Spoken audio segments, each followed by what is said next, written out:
Salve, salve, meus queridos amigos, sejam muito bem-vindos ao canal TQSP, o canal Tinha que Ser Preto, o canal que traz pretos inspiradores e suas histórias inspiradoras. Mas para que a gente continue a inspirar cada vez mais pessoas, a gente conta com a sua ajuda, que você se inscreva no canal, compartilhe com os amigos, ative as notificações, comentem os nossos vídeos, porque somente assim, juntos, somos muito mais fortes.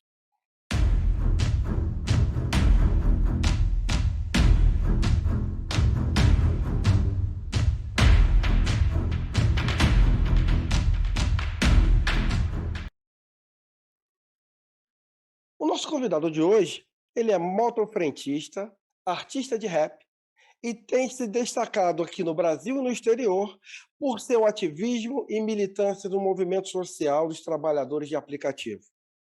E é para conhecer um pouquinho mais desse nosso convidado e das suas lutas que o canal TQSP, o canal Tinha que Ser Preto, tem a honra de receber aqui Paulo Roberto da Silva Lima, ou simplesmente Paulo Galo, ou Galo de Luta.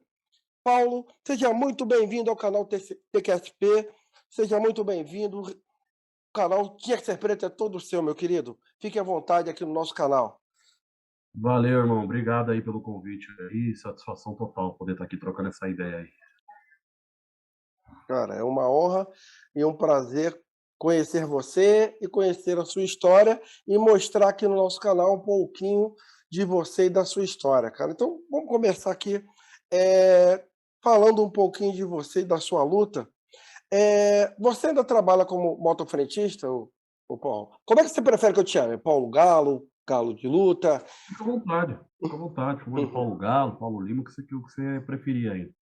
É, Eu trabalho, mas de forma reduzida, né? Não tanto quanto eu trabalhava no início.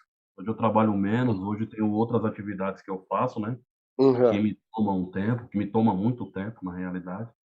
E faço o trabalho ainda de entrega, mas não da forma que eu fazia no começo.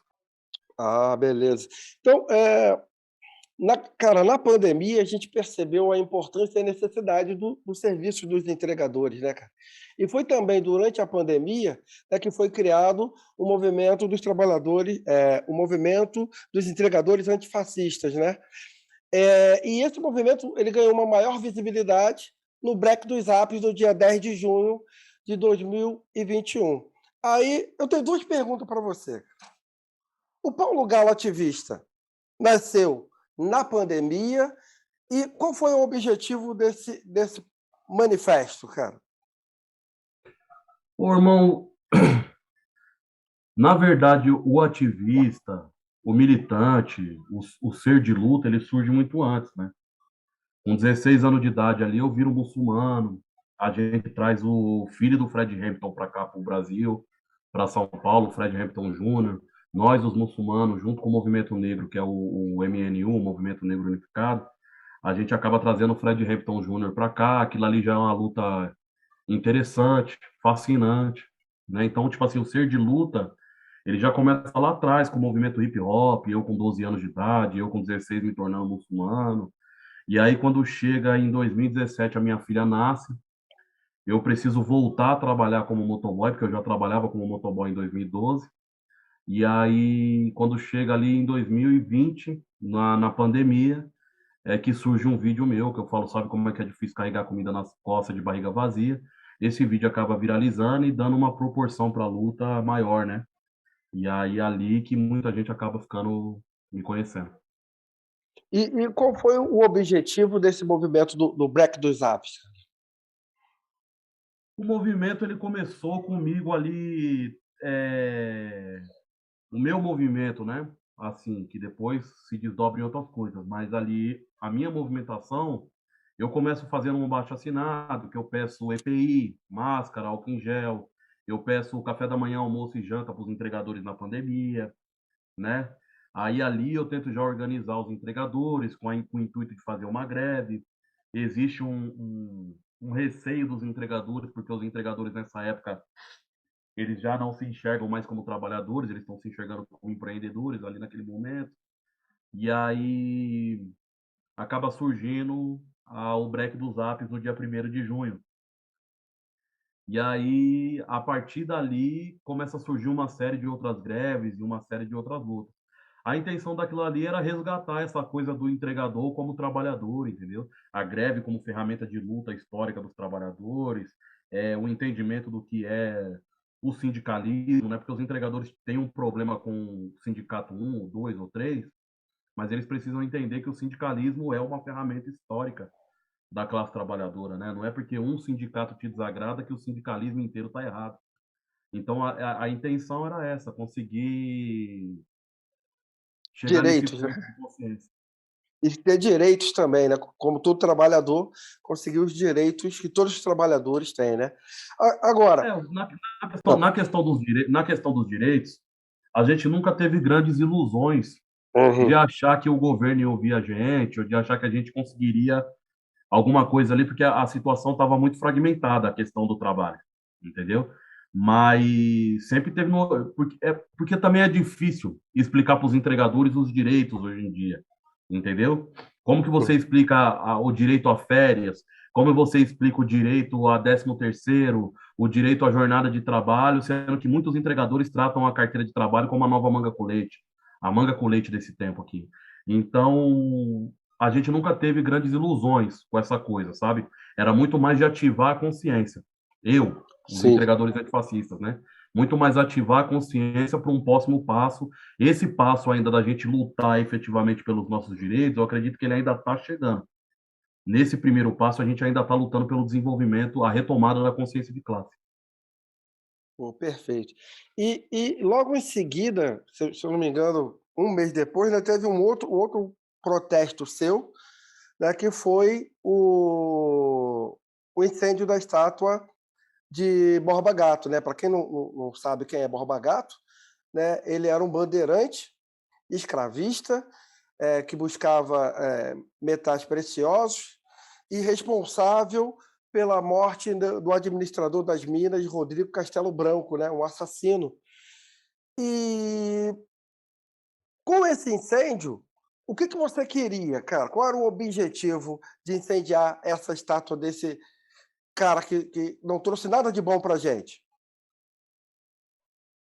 Mais uma vez, também a retomada da consciência das pessoas, o entendimento do que é o colonialismo, do que é o racismo no Brasil, do que é toda a situação que aconteceu com o negro, com o indígena no Brasil, e conseguir abrir um debate para a sociedade num todo sobre essas homenagens que tem para torturadores, homenagem que tem para escravistas, né? Então a intenção era a retomada da consciência e conseguir abrir esse debate aí com a sociedade para dizer, né? Falar, ó, tá certo a situação do jeito que ela é, vocês acham que está correto, vocês não acham que tem coisa para mudar aqui, né?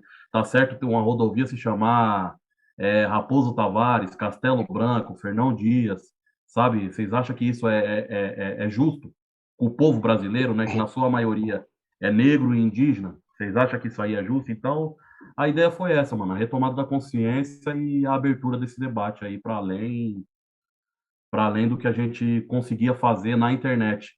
A gente precisaria de programas de TV como o Fantástico, como os jornais da Band, da Record, e a gente conseguiu chegar lá com essa ação e entrar dentro da casa das pessoas mais humildes, das pessoas mais ricas e abrir esse debate aí que para nós foi um golaço aos 45 do segundo tempo aí. Pô, foi golaço, mas teve consequência para tu, né, cara? Você É foi preso, normal, né? faz parte, faz parte. Eu digo assim, se a gente quer saber se a gente está indo bem na luta, se a gente está dando certo na luta, se a gente está sendo efetivo, tem que olhar para a cara do inimigo. Se o inimigo tiver de cara feia, a gente está avançando na luta. Se o inimigo tiver tranquilo, então significa que está tudo dentro dos planos do inimigo, entendeu? Ter ido para a cadeia já era uma coisa esperada, entendeu? Já era uma coisa, seria estranho até se essa Sim. represália não viesse, entendeu? A gente ia ficar tipo, pô, o que aconteceu que a gente fez algo que para nós parecia efetivo e não pareceu tão efetivo depois de feito, entendeu? Mas depois de feito acabou sendo efetivo. De mil formas. A gente foi parar na cadeia, teve a tentativa do Eduardo Bolsonaro, filho do presidente, do então presidente na época, de tentar visitar a gente dentro da cadeia. Então ali a gente já percebia tudo o que estava acontecendo, A entendeu? importância A gente do. sabia que a gente estava sendo efetivo. E te surpreendeu os apoios expressivos que tu teve quando você foi preso, cara? O pessoal do Racionais, Emicida, uma galera forte te apoiando e lutando aí contra a sua prisão, cara. Ficou surpreso ou também já esperava esse apoio? Eu fiquei surpreso. Eu fiquei surpreso. Eu já esperava um certo tipo de apoio, mas não achei, não imaginava que fosse da forma que foi, tão grande, tão massivo e tal. Ali eu falo que o Borba Gato foi meu bilhete para voltar para casa, entendeu? Eu estava muito dentro das ideias da esquerda, mais de classe média ali, que tem a ideia do comunismo, que tem a ideia dos partidos de esquerda ali, e não estava conseguindo acessar nossos povos nas periferias, nas favelas, entendeu? O povo Uhum. preto, o povo mais oprimido, eu não tava, a gente não estava conseguindo acessar o povo mesmo. A gente estava acessando a academia, estava acessando outros espaços, entendeu? Então o Sim. Barba Gato meio que foi meu bilhete para voltar para casa, eu voltei para casa bacana. Foi da hora quando eu saí da cadeia e vi toda a recepção que tinha ali, eu fiquei feliz demais. Aí atingiu o público-alvo, né, dessa maneira. E isso, e sempre foi, né? Da luta, o público-alvo da consciência é essa, é os nossos, né? Pessoa igual a gente, que mora onde a gente mora, que come o que a gente come, que sofre o que a gente sofre. Então, quando eu saí, que essa galera nossa tava feliz com o ato, pô, não importava quem tava triste, entendeu? Rapaz, e a tua grande importância nesse movimento e ressaltar que a gente tem que lutar sim e mostrar quem são os nossos lutadores, cara. Então, no início da criação do nosso canal, esse era o nosso argumento. Era mostrar as nossas lutas e também dar cara, dar rosto aos nossos lutadores. E você é um cara que está no front aí nos representando. Então, nada mais justo, né, do que aqui com essa participação. O meu muito obrigado por nos representar muito bem e mostrar você aqui para o nosso Brasil que você é um cara muito importante, cara. Mas só que, porra, essa tua luta, ela te traz uma série de consequências, né? De perseguições, uma série de coisas, né, cara? É, eu vi uma postagem sua há pouco tempo atrás que você foi preso por estar andando de moto sem capacete. E aí isso teve um desdobramento brabo para tudo, é que você foi torturado na delegacia. Como é que ficou essa situação, cara? Pô, mano, no dia, chegou uma notícia pra mim de que tinha uma informação de que tinha um rapper gringo chamado Mano Chao, que que queria que eu participasse ali da introdução de uma música dele, queria gravar um clipe aqui na Quebrada aqui, a gente trouxe esse rapper aqui na Quebrada, gravou o clipe, fez essa participação aí na introdução. Ele convidou a gente para o show dele num outro dia. E assim que eu saí do show, o capacete ele tinha sumido ali e tal, já não tava mais o capacete ali. E eu resolvi, não era tão distante da minha casa assim, eu resolvi subir na moto e ir embora e depois dar um jeito de arrumar outro capacete e tal. No meio do caminho, a polícia me abordou, tentou me parar ali, eu não me senti seguro para parar ali naquele momento e acabei me deslocando até uma área onde eu achava que era mais seguro parar.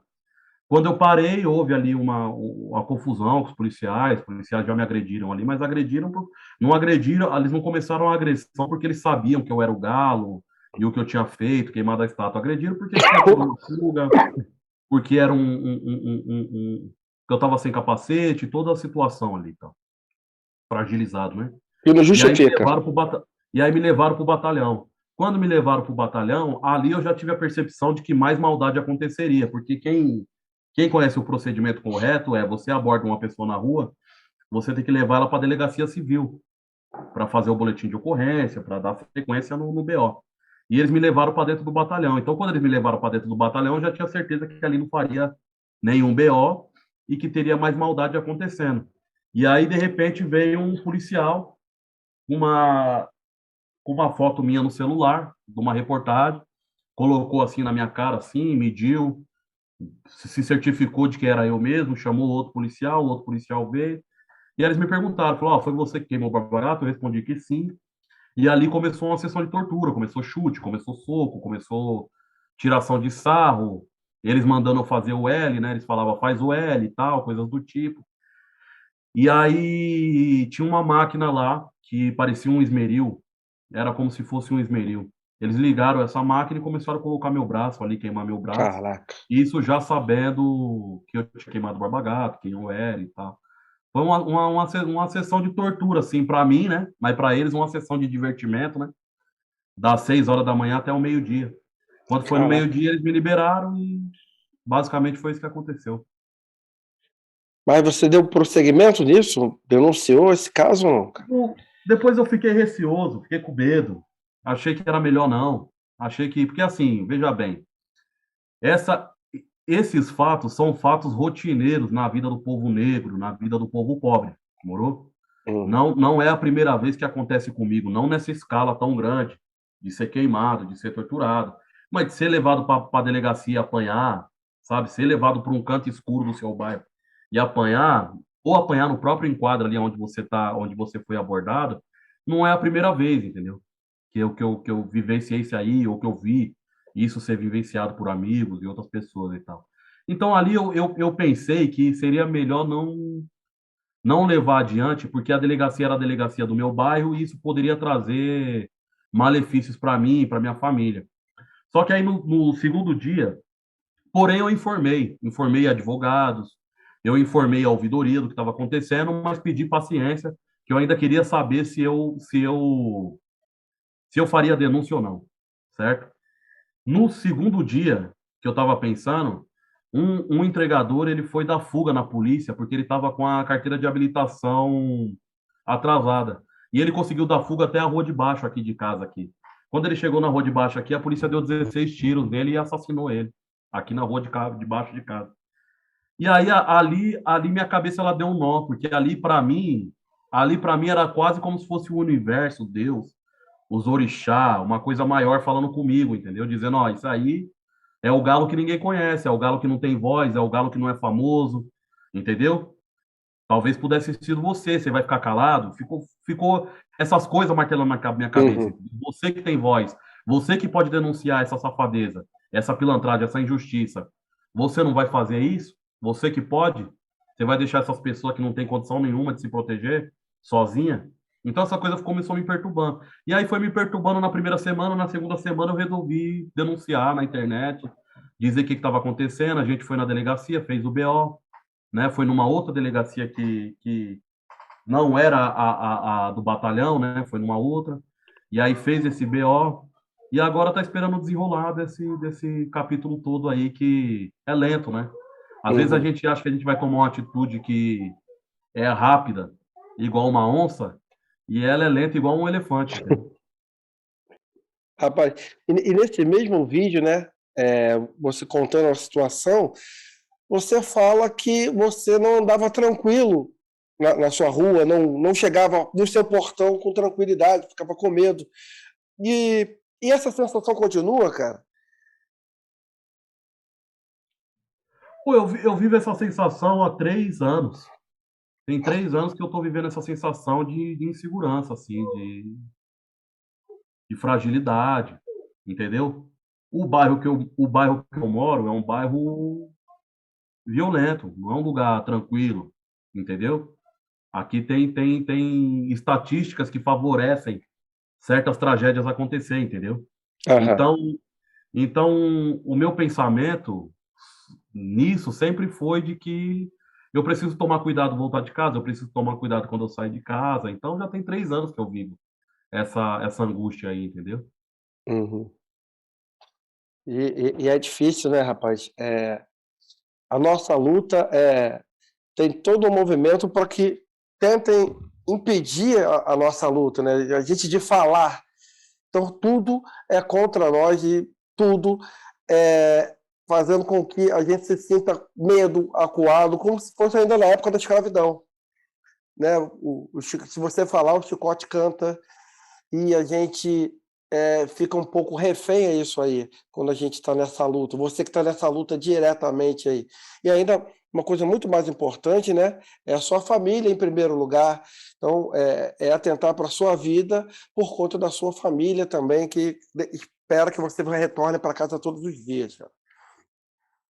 Pô, É, cara, essa é a grande questão, né? A coisa da família, né? Das pessoas que você ama e tudo mais, né? Não que você não pense em você também, mas a família é o que mais pesa, assim, é o que mais faz você tomar ou não tomar decisões, né? isso.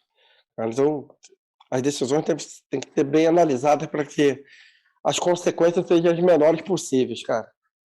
E que a nossa família não seja afetada com essas consequências, cara. Rapaz, eu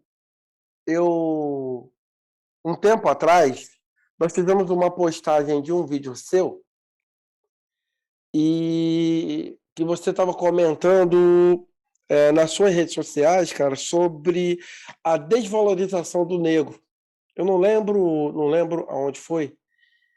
E lá você usou uma frase que eu vou roubá-la para mim, que eu vou usá-la bastante, cara. Que você disse o seguinte, que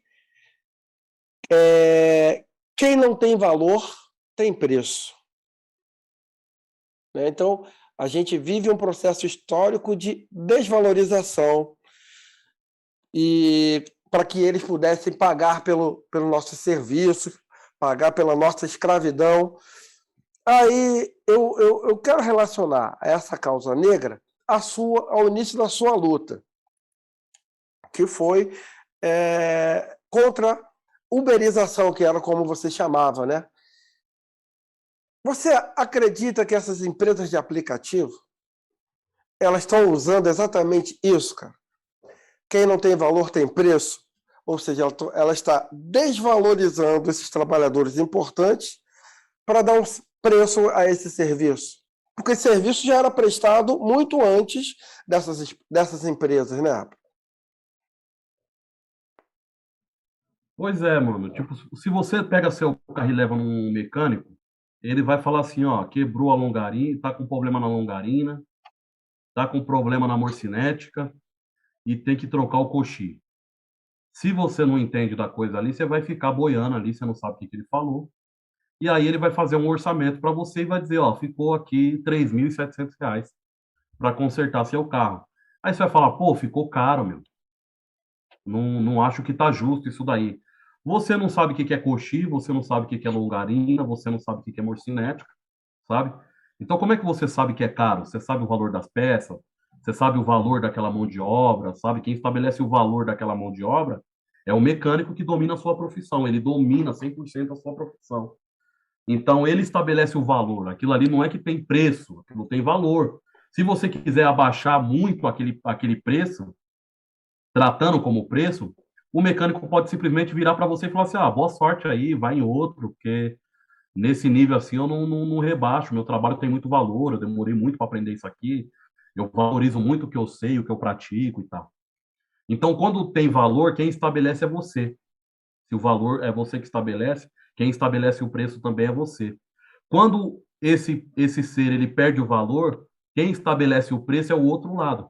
Então, o que que aconteceu com o entregador? O motoboy, ele era um GPS ambulante. Se você pedisse para o motoboy, você está no Rio, né? Sim. Se você pedisse para o motoboy que estava na Mangueira ir até São Gonçalo fazer uma entrega nessa época, o motoboy ele pegava, subia na moto, ia, pá, pum, fazia. Se tivesse algum problema na moto, ele consertava a moto, ele dominava a profissão dele. Então, ele estabelecia o preço porque ele é que valorizava a situação, ele tinha valor na coisa ali. Então, o motoboy não ia fazer esse trabalho aí por menos de 85, 90, R$ 100, certo? Com o passar do tempo, chegou outras tecnologias. Por exemplo, chegou o GPS. O GPS foi uma das tecnologias que ajudou a facilitar o trabalho do motoboy. E ajudando a facilitar o trabalho do motoboy, entrou vários outros tipos de pessoas que não dominavam a profissão, mas que com a ajuda do GPS podiam ser motoboy também ali e tal. Né? Já não precisava parar a moto, abrir um guia, descobrir a rua, tentar achar a rua aí e tal, não sei o quê. Não precisava de um conhecimento vasto sobre a cidade e tal. E aí, com o surgimento dessa tecnologia, o GPS, surgiu os aplicativos, entendeu? Logo na sequência ali. E aí os aplicativos veio para facilitar mais ainda a coisa, certo? E aí isso aí foi colaborando para a perca de valor do motoboy. Tanto que o motoboy deixou de ser motoboy e passou a ser entregador. Ele já não era ele que estabelecia o que deveria ser feito e já não era mais que estabelecia o valor. O preço era estabelecido por outra pessoa, pelo aplicativo, e o que deveria ser feito também era estabelecido pelo aplicativo. Então lá estava o motoboy passeando com o cachorro de madame por R$ 15, entendeu? Por R$ 15. Então, ou seja, ele perdeu o valor e foi estabelecido um preço por ele. Isso é o que aconteceu com o povo negro, morou? O cabelo do negro tem valor, o nariz, os traços, a religião, o território, a cultura, certo? O alimento, a culinária, tudo isso tem valor. E aí chega o europeu e começa a desvalorizar isso, dizer que o cabelo é feio, o traço é feio, a religião é do demônio, sabe, mano? Esse é um povo amaldiçoado, coloca ele dentro de um navio, acorrenta, leva ele para um outro território, desterritorializa ele, quebra a conexão dele com o território, certo? Você quer dominar um povo, você quebra a conexão dele com o território dele, certo? O território é onde essas pessoas se aglutinam, se aquilomba, se juntam, se fortalece, é onde ela se sente protegida. Você te desterritorializa essas pessoas já não têm mais a conexão com a terra, já tem uma sensação de que na sociedade ao entorno, de que esse ser não tem alma, de que esse ser é um ser demonizado, a religião é do demônio, os traços é feio e tal, e aí você estabelece o preço sobre ele, entendeu? Quando você tira o valor dele, você começa a estabelecer um preço, ou seja, a mesma lógica que se utiliza para a dominação do trabalho hoje, se utilizava naquela época, porque quando a gente fala de racismo hoje, parece que a gente não está falando de trabalho, a gente está falando de trabalho.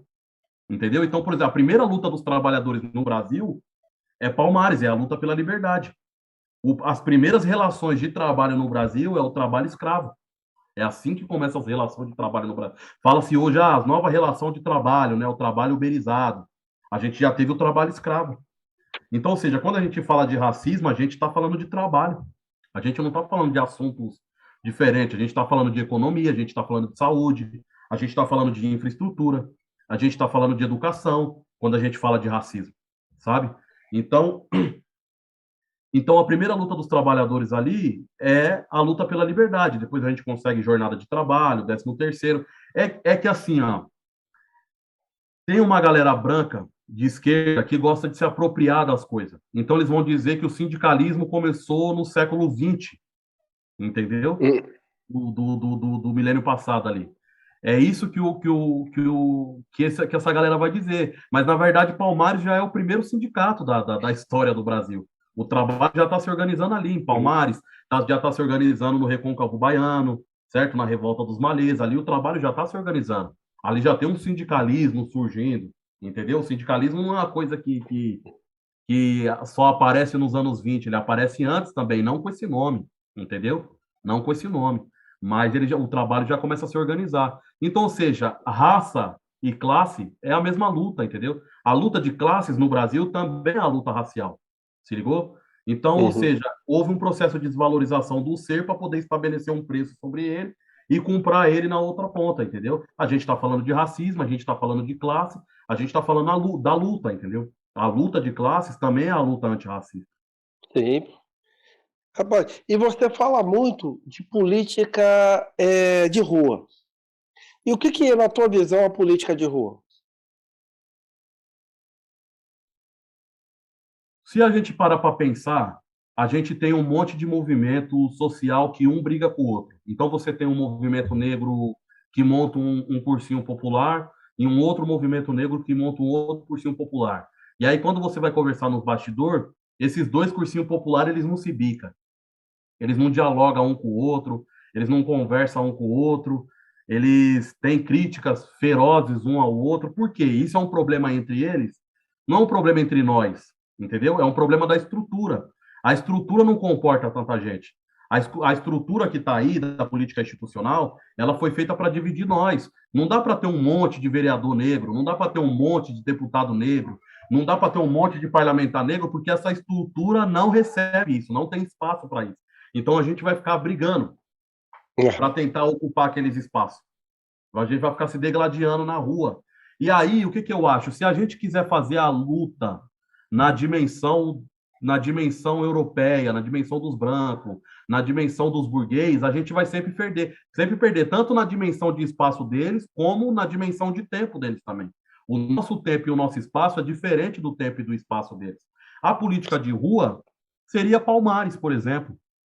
É Uhum. política de rua, entendeu? É uma política que não que não tenha que fazer aquela política lá também, entendeu? Eu acredito muito nessa política institucional alinhada com a política de rua. Mas a política de rua, quando você se propõe a ser um político de rua, você estabelece o seu tempo e você estabelece o seu espaço, entendeu? Então, ou seja, tem espaço para todo mundo, tem espaço à vontade na rua para se fazer esse tipo de política, entendeu? Então, muitas vezes, quando a gente vai tentar ocupar certos espaços, por exemplo, o Big Brother Brasil não é um espaço Sim. que o nosso povo está tentando ocupar há muito tempo? Não sempre dá briga? Sempre dá treta, porque foi feito para isso. Aquele espaço foi feito para dividir nós, entendeu? Então, ou seja, passar para essa política de rua é estabelecer o nosso tempo, o nosso espaço e fazer da nossa forma. Eu tenho feito política de rua nesses 3 anos. É greve que a gente tem feito, é organizar movimento, fazer ação. A queima do Borba Gato é política de rua, entendeu? E aqui na rua tem espaço para muita gente, mano. Tem espaço para muita coisa acontecer. A gente que estabelece. Eu ainda acredito que no futuro próximo aí vai ter muita gente da política institucional querendo sair daquele campo e vir para a política de rua, porque vai entender que aquele campo lá, por mais que ele seja efetivo em algumas coisas, em outras situações ele não é efetivo, entendeu? Então, ou Ah, seja, eu como deputado, por exemplo, poderia fazer muita coisa avançar, muita pauta avançar, muita coisa acontecer. Só que outras coisas eu não conseguiria fazer. Outras coisas eu não conseguiria fazer. Por exemplo, a estátua do Borba Gato, por exemplo, a greve dos entregadores uhum. e outras tantas situações, entendeu? Eu acredito nas duas políticas, na política institucional e na política de rua, entendeu? Eu acredito que as duas têm que trabalhar junto e as duas têm que ir se entrelaçando cada vez mais para conseguir fazer nosso povo avançar, entendeu? Porque o avanço do nosso povo depende da nossa dimensão. Depende do que a Isso. gente entende de espaço e depende do que a gente entende de tempo também. Entendeu? Se a gente quiser fazer a luta no tempo e espaço deles, a gente vai sempre perder. Eu falo que assim, ó, se os negros entrassem no BBB e falassem assim, nós não vai jogar, já era. Nós não vai jogar. Nós achamos tudo isso aqui errado, mas vai dividir o prêmio. Os negros vai entrar no BBB e primeiro vai tirar os brancos. Aí vai ficar só negro no BBB, a luta dos negros contra os brancos. Aí depois a gente não vai mais jogar. A gente vai estabelecer que a gente não vai jogar, que a gente não vai fazer prova, que a gente não vai votar um no outro, que a gente vai dividir o prêmio entre nós. Vê aí, Globo, o que vocês podem fazer? Travava o chip da Globo, por exemplo. Entendeu? Então, ou seja, a política de rua é lutar dentro do nosso tempo e do nosso próprio espaço, entendeu? Não depender de tempo e espaço da estrutura que eles criam. Então, para a gente finalizar, até porque o nosso tempo está acabando, é, tudo isso que você fez, 2024, vai virar um político institucional, Paulo Galo? Não, eu tô novo, meu. Eu tenho 34 anos, tem muito tempo aí para virar político institucional. Entendeu? Eu decidi que eu vou viver até os 100 anos de idade aí. Não falta tempo para me virar político institucional. Às vezes eu vejo tem um pessoal que me cobra bastante isso, que tem uma pressa que eu não consigo entender essa pressa, entendeu? Eu acredito que a luta, ela não cabe num corpo físico só. Um corpo físico só não é capaz de fazer a luta sozinho. A gente depende de vários corpos físicos, entendeu? É uma luta contínua e complementar, entendeu? Então, ou seja, eu não tenho pressa para isso. Não que isso não possa existir no futuro. Uhum. Isso existe possibilidade disso acontecer no futuro, só que eu acho muito cedo, muito precoce. Tem tanta luta para me fazer na rua ainda que eu não vejo por que se desconectar agora da rua para me conectar com a política institucional. Até porque o dia que eu for me conectar com a política institucional, eu ainda quero estar conectado com a rua. E isso não é trabalho fácil de fazer. Não é trabalho fácil de fazer. A maioria das pessoas que vai para o campo institucional se desconecta bruscamente da rua. Eu não Sim, quero fazer isso, eu quero manter os dois conectados. isso é muito importante. Cara, eu queria muito te agradecer aqui a tua participação aqui no nosso canal. Eu vejo você como uma voz muito importante, então eu acho que você é um cara que tem um lugar de fala, eu acho que deve e pode ocupar um lugar que é muito importante para nós, precisa cada vez mais de mais representantes, né, no legislativo, no judiciário, no executivo, e a sua luta, ela é de suma importância para nós, cara, e que essa força que você tem, essa voz que você tem, que ela tenha muita energia, que seja muito duradoura. E eu só tenho a dizer que eu tenho muito orgulho, cara, de ter você aqui compartilhando conosco aqui um pouquinho da sua história, um pouquinho da sua luta, e eu só tenho a te agradecer, cara, e dizer que Paulo Galo, pô, tinha que ser preto. Muito obrigado, meu amigo. Muito obrigado pela sua participação aqui, sua história, e emprestar um pouquinho da sua luz aqui para o nosso canal, meu querido. Valeu, meu irmão. Obrigado aí pelo convite aí, gratidão. Também fico muito orgulhoso de estar aqui, feliz pelo convite aí. Para mim é muito importante estar cada vez mais próximo aí das nossas ideias e do nosso sentimento de vitória aí para com a luta, beleza? Muito obrigado, meu amigo. Então, um grande abraço e fica na paz, meu querido.